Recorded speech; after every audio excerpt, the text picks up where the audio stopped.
Thank you, letter sender. Sabi niya, bakit daw ang mga magulang i-push talaga sila sa mga trabaho samantalang hindi naman nila gusto?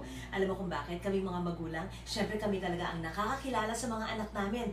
Alam namin kung anong skills ang meron sila, kaya i-push namin sa trabaho akala namin ay bagay para sa kanila. Tita A, what do you say? Oo. Ako siguro, letter sender, why don't you try it out first? Kasi suggestion ng parents mo, no? As what Tita M says, kilala ka ng magulang mo eh. Alam nila kung anong potential mo. Baka nakikita ng parents mo yan eh. Why don't you try it out first? And then, give it a chance. Maybe after a year, after 2 years, after 3 years, gusto mo pala. And then, that's going to be great, no? Kasi, napasaya mo yung parents mo.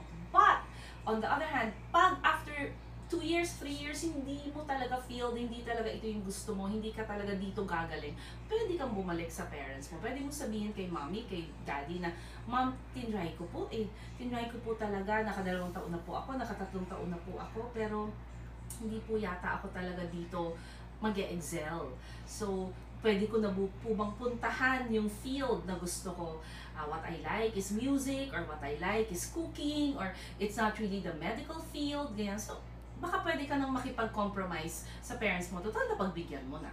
Diba? So remember, 2 heads Are better than one.